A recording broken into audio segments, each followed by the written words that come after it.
A principal mudança, então, tem a ver com o parágrafo 2º da portaria, que estabelece a integralidade e a gratuidade das ações para todos os usuários que buscarem atendimento para suas demandas.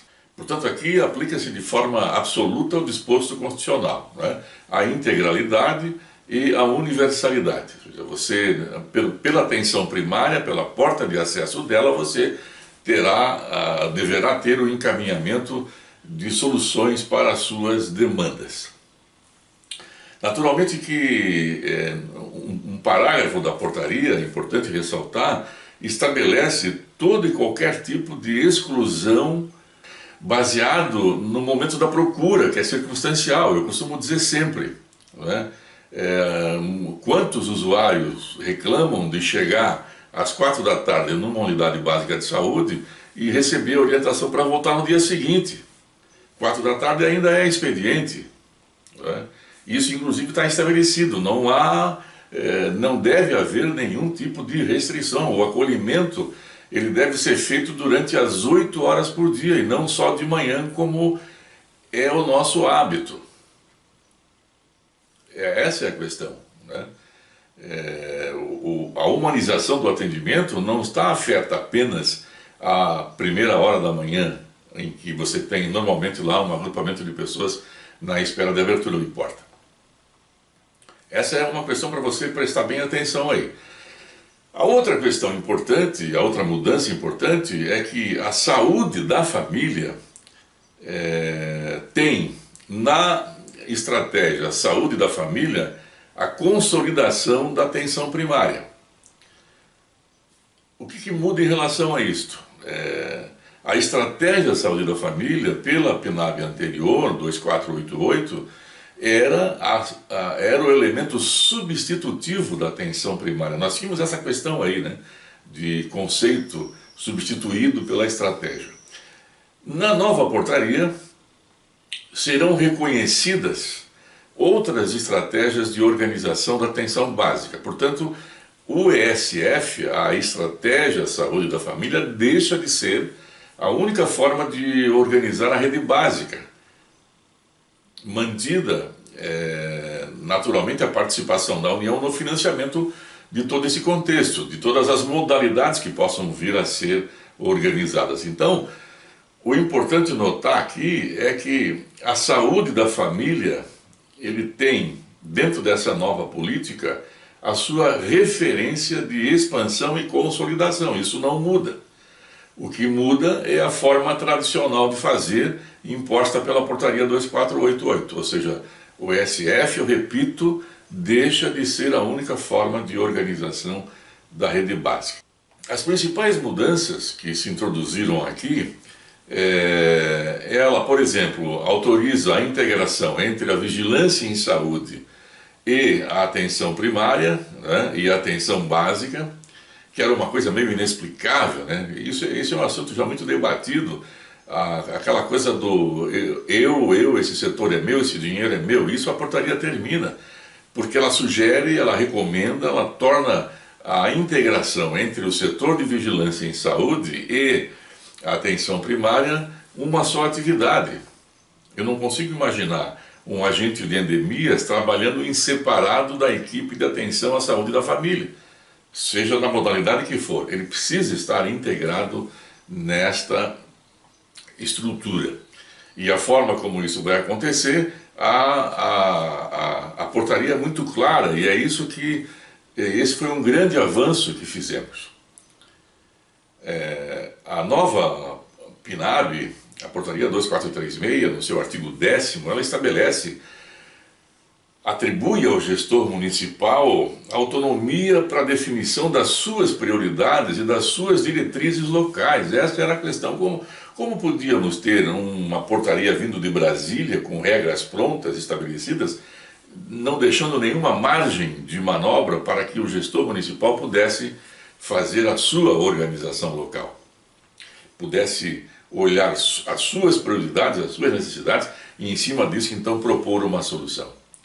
Por isso que a autonomia do gestor local e estadual, obviamente, passa a ser um fator de evolução, na minha opinião, da 2436. Eu só quero lembrar aqui uma questão que de vez em quando me chama a atenção. A portaria é muito clara. Se você não fizer a alimentação dos dados, se você não buscar o cuidado, o controle da alimentação de informação, seja no SIAB, seja no CNES, né, você vai acabar tendo os seus recursos do PAB variável sendo bloqueados, né? E às vezes é por um detalhe: sai um médico, sai uma enfermeira, ele deixa de trabalhar no teu município e vocês não fazem a alteração devida lá no CNES. Como acontece a dupla, ele permanece no teu município e é acrescentado no SIAB do outro, e isso acaba dando bloqueio e você vai ficar aí alguns meses sem receber os recursos do PAB variável, seja do ESF, seja de outros programas.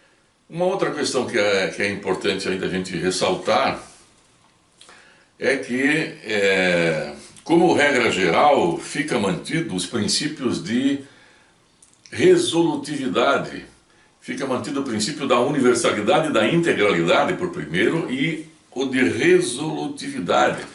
Fica mantido o princípio da longitudinalidade, que é uma palavra que os membros das equipes não têm muita noção, na minha opinião, do significado. A longitudinalidade traduz o princípio do compromisso do profissional com o usuário do seu território. Se não houver essa liga, não há como fazer um trabalho de qualidade na atenção primária. Se não houver esse compromisso da equipe, que pela portaria passa a ser o ordenador do cuidado, passa a ser... Isso já foi dito várias vezes, já foi dito até no decreto 7508, né?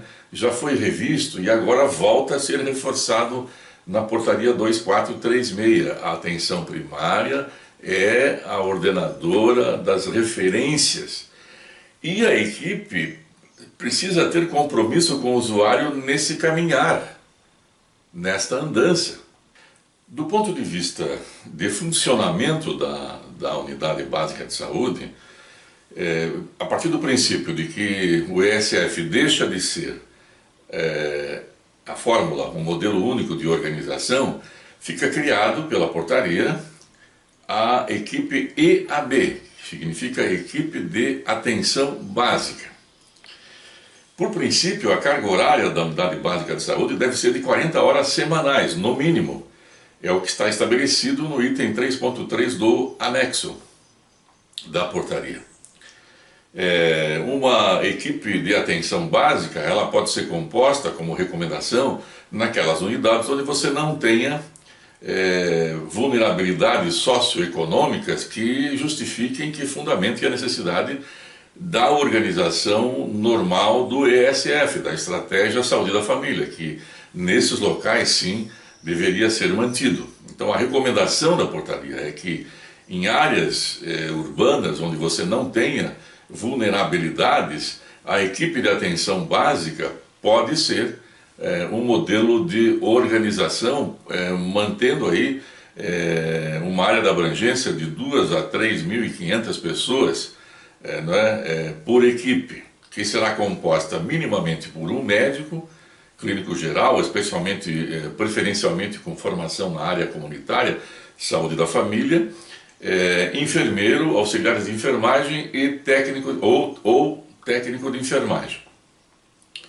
Nesse caso nós não teríamos aqui a figura do agente comunitário, né? Então essa unidade ela tem uma atenção clínica ambulatorial, seja na própria unidade, seja também no próprio domicílio, no próprio território.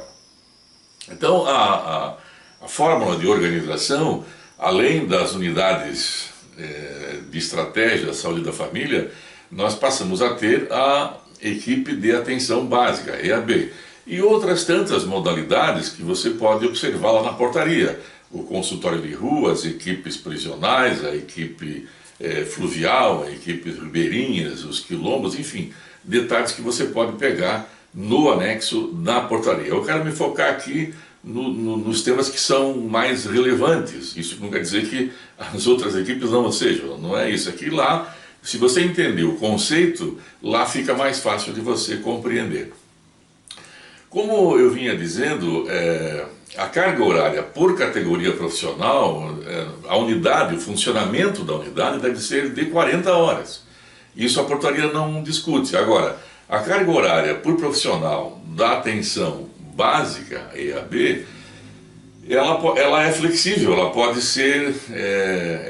ser administrada pelo secretário. O gestor pode definir essa questão. E a portaria admite até a contratação de profissionais de até 10 horas por categoria, de tal maneira que você consiga fazer uma organização de horário para garantir o atendimento de 40 horas na unidade. Então, você não precisa ter necessariamente um médico de 40, você pode ter 3 médicos de 30 horas. Agora, é importante aqui chamar a atenção para um detalhe, quando se fala em funcionamento e carga horária. Isso extrapola a questão de portaria. Isso é atendimento público em saúde. Não é? Como eu já disse várias vezes, o sistema não pode ser organizado para facilitar a vida de quem vai atender. Embora tenha gente que pensa assim, né? O sistema tem que ser organizado para facilitar a vida de quem vai ser atendido. E claro que eu tenho que oferecer condições de trabalho para quem vai atender, tenho que ter gente qualificada, tenho que oferecer infraestrutura, tenho que oferecer um ambiente sadio e tudo isso. Mas o foco é sempre o usuário. A organização tem que estar priorizada em cima das necessidades do usuário, não de quem vai atender. Isso era antigamente como era no INAMPS. Não é? Então, não é admissível você não ter atendimento médico e de enfermagem, por exemplo, na sexta-feira. Esse foi um erro que o Ministério atribuiu aí no programa Mais Médico, por exemplo. Não sei se mudou ou não, mas há bem pouco tempo era assim. O médico trabalhava até quinta, na sexta ele tirava um tempo para estudar, né? E o usuário que precisava de atendimento espera até segunda, ou vai para o pronto-socorro, encheu o pronto-socorro, ou vai para a UPA. Isso não é possível. Não é possível admitir que não tem atendimento médico de enfermagem, médico e de enfermagem, não é um ou outro, na unidade básica de saúde, seja na EAB, seja no ESF. A outra questão é não fechar para o almoço, né? Eu tenho municípios que ainda fecham para o almoço a unidade. E uma outra questão mais importante é não segmentar a agenda de atendimento nos diferentes segmentos. Então, assim, eu atendo gestante segunda, quarta e sexta. Eu atendo hipertenso e diabético terças e quintas. O que acontece? Nesses dias eu vou ter sempre demanda alta na unidade básica de saúde. Claro, isso facilita o atendimento, né? Facilita o trabalho de quem vai atender. Mas para o usuário não, porque se ele precisar ir no posto de saúde às quartas-feiras, ou às sextas, ou às gestantes, enfim, isso é uma coisa passada. Na portaria 4279, que fala da regulação de redes, já está estabelecido isso lá. Nenhuma fórmula deverá excluir o atendimento de segunda a sexta-feira do usuário. Não é? E isso precisa ser pensado pelo gestor. Às vezes a gente fica se perguntando por que o usuário não reconhece com uma boa nota de avaliação o nosso trabalho. Nós esquecemos desse detalhe. Não é? Esquecemos que a unidade básica de saúde, por exemplo, não tem sequer uma cobertura de proteção contra a chuva. Seja no ESF, seja na EAB, o inciso 4º do artigo 10 da portaria estabelece que fica mantida a obrigação do município na alimentação dos dados do CNES. Não é?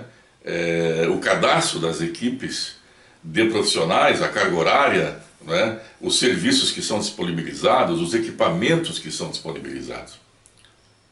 Um outro inciso do artigo 10 fica estabelecido que o gestor deve garantir o acesso a diagnóstico laboratorial, e aqui tem uma questão que eu quero acrescentar.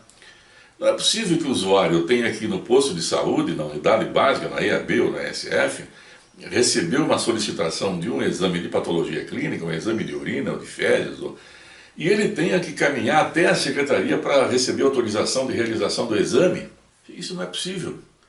Uma vez eu perguntei para um secretário quantas negativas a secretaria deu para a solicitação de patologia clínica. E ele me dizia que nenhuma ao longo de 12 meses. Então, se ao longo de 12 meses não houve nenhuma rejeição, então por que não autoriza no posto de saúde, estabelece a cota, faz o cálculo, pega o indicador da antiga portaria 1101, não é?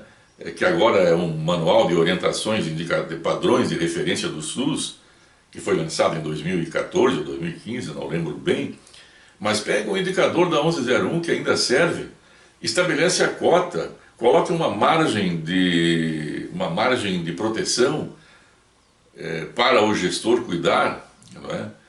Mas você não pode fazer o usuário andar. Eu sempre gosto de dizer, num processo regulatório que funciona, o que anda é a informação, não o usuário.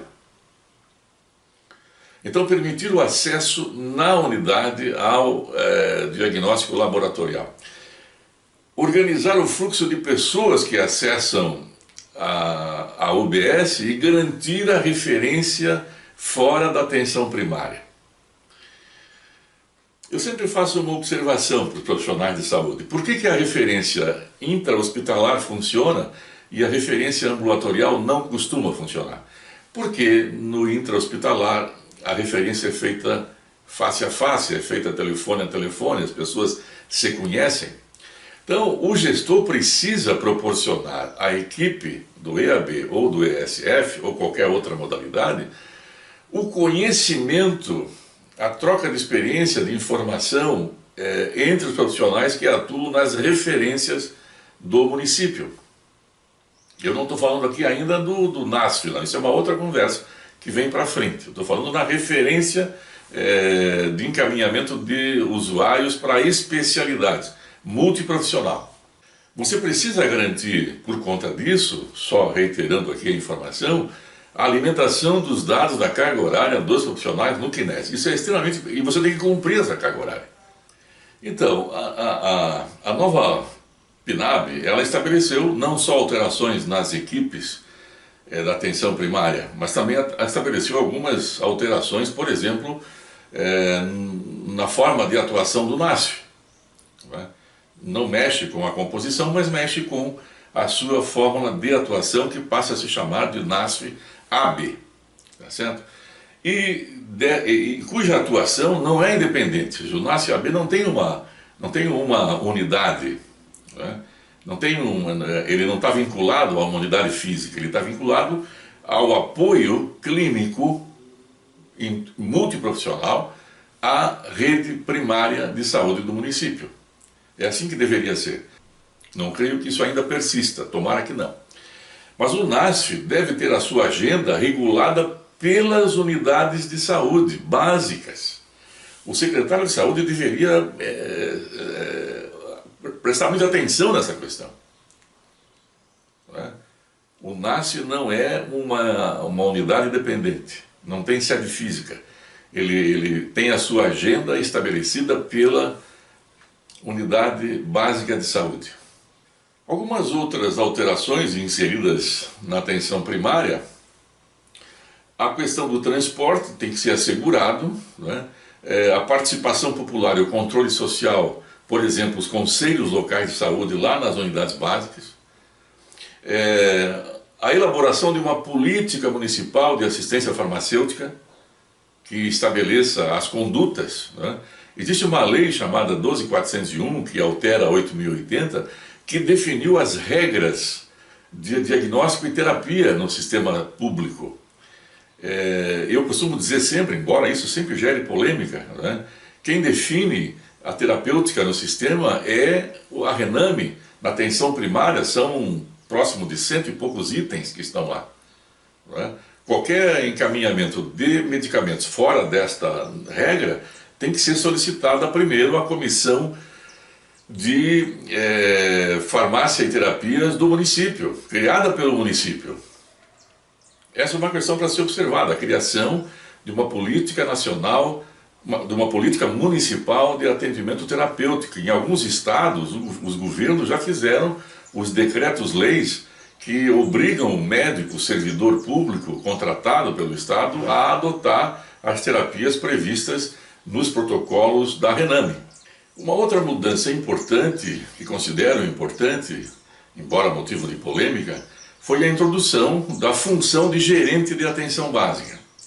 É aquela figura, aquela pessoa, aquele cargo que será responsável pela coordenação administrativa e operacional da unidade. Ele não participa da clínica, mas ele precisa conhecer da clínica. Então, esse profissional, ele libera a enfermeira da unidade para fazer o seu trabalho de atenção clínica, né? Que na maior parte das vezes se ocupa de questões administrativas de coordenação. Então, a figura do agente, do gerente de atenção primária, tem que ser alguém, geralmente cargo de nomeação, preferencialmente de nível superior, que terá mais uma pessoa acima de qualquer formação acadêmica, uma pessoa que tenha uma alta habilidade de relacionamento, de se relacionar com pessoas, de lidar com situações de estresse e conflitos. Porque é ele que vai representar a unidade na visão dos usuários do ponto de vista de organização. E por fim, ainda nessa questão de mudanças, é importante realçar aqui aquilo que foi estabelecido no item 3.3 do anexo, que trata do padrão de serviços que deveriam ser oferecidos numa unidade básica de saúde. A portaria criou aquilo que a gente chama de padrões essenciais e padrão de nível ampliado. Dentro do padrão essencial, nós deveríamos considerar aquilo que a gente diz que faz, mas na prática não é bem assim. Padrão essencial significa o quê? Ações e procedimentos relacionados com questões essenciais da atenção primária. Acompanhamento de gestantes, eu preciso ter o grupo de gestante com cadastro e atenção, convivência regular. Eu preciso ter o grupo de hipertensos e diabéticos com cadastro e convivência regular. Eu preciso ter procedimentos, pequenas cirurgias, pequenos procedimentos cirúrgicos no ambiente da unidade básica de saúde. Eu vou dar um exemplo aqui, só para mencionar, né? Quantas pessoas precisam de uma limpeza de ouvido, que seria um procedimento a ser realizado pelo clínico da família. Tem quantas dessas pessoas que estão lá na fila do otorrino, cujo procedimento poderia ser resolvido na própria unidade. Então por que não se faz? Bom, aí tem várias razões. Uma delas é que o município não oferece para o profissional os instrumentais necessários para que ele possa fazer.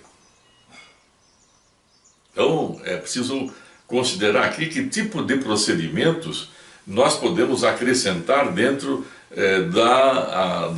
dos serviços essenciais necessários à unidade básica de saúde, à equipe de atenção básica, seja na estratégia de saúde da família. A mesma coisa com as ações ampliadas, onde entra aí certamente o papel do NASF, né, que terá uma participação efetiva nesse processo. Certamente que teríamos mais coisas para acrescentar aqui, mas aí eu continuo recomendando que você faça a leitura da portaria 2436, que é cansativa, mas é necessária. Lá você vai encontrar certamente outras questões que poderão facilitar muito a sua vida, tá bem? Então eu quero mais uma vez pedir aí a sua ajuda para se inscrever aqui no canal, né? Se puder ativar o sininho lá para receber os vídeos, faça. Faça a sua inscrição no grupo SUS Fala Gestor, que está aí bombando, mais de 150 secretários e gestores de saúde de todo o Brasil já participam lá.